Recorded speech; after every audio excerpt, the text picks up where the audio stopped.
How's it going? My name's Dakota Roche, and I'm going to teach you how to do a Feeble 3 on a flat ledge, and you are watching it on ridebmx.com. So before you try and huck a switch 3 out of a Feeble, you want to be pretty comfortable with Feeble 180s on flat ledges, because you're definitely going to need to know how to do that in order to do it out of a Feeble. Doing a Feeble 3, in my opinion, is actually easier than doing a bunny hop switch 3 on flat ground. So even if you're not entirely comfortable with a switch 3 on flat, like a bunny hop, I wouldn't say you shouldn't try a Feeble 3, because even though the rotation's similar, because they're both like a switchway 3, you actually, out of the Feeble, I feel like you have more momentum. You have like more of a turn than if you just do like a flat ground 3. Like your bike's already, if you scoot your tire over to the, closer to the center of the ledge, you're already kind of getting that spin.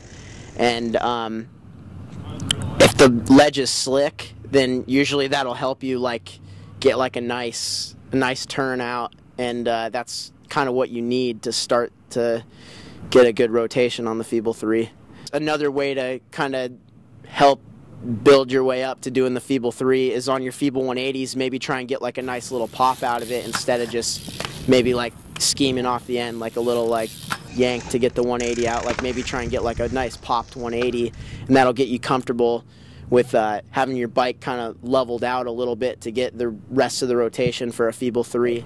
The height of the ledge that I was doing the Feeble 3 on for this how-to is generally like a nice sized ledge. If anything, you might want to go a little bit lower at first, and then when you get more comfortable with the trick, obviously you could do it on higher ledges and feel out the rotation. The thing is, when you do it on a higher ledge, the rotation's a lot slower because you have more time to rotate. So kind of take that into consideration as you work your way up to higher ledges. But then again, if you try and do a Feeble 3 on a ledge that's too low, like just a little bit above peg height, it's actually going to be a lot harder on you because you don't have any time at all between, you don't have very much height to do the 360, and you need at least a little bit to get that full rotation. As you get better at the trick, you could do it on lower ledges as well. So the lower the ledge you're trying it on, the better at first. And you kind of want to just feel it out. Maybe, go a little slow.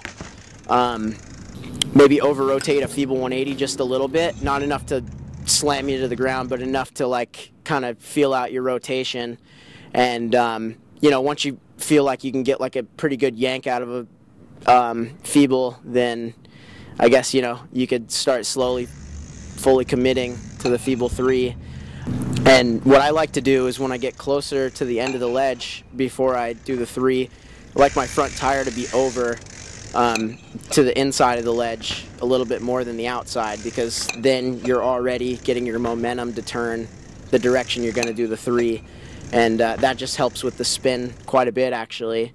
But you don't want to do it too much, because if your front wheel goes over too far, your back peg slips off. And if your back peg's slipping off when you go to rotate the 3, you're probably going to get body slammed to the ground. It's not fun. I've done it before. I guess getting the full rotation is the hardest part. It's the hardest thing to figure out. I think when I first started kind of figuring them out, I was landing back tire a little bit. I would do like kind of like a Feeble 270 pivot and get it like the rest of the way. And I mean, obviously that's all, fair when you're learning it, but as time goes on, you don't want to keep doing Feeble pivot 360s, because it doesn't look nearly as good as like popping like a nice crispy 3 out. So I guess it comes with time. You figure out how hard you could spin out of the 3 or out of the Feeble, and it's all about, I guess, sucking your bike up as much as you can to your body to get the full rotation. Because if you kind of just like pivot and not pop off the ledge, then chances are you're not going to make it around. And even if you do make it around, you're going to land back tire and pivot, which, like I said, doesn't really look that good.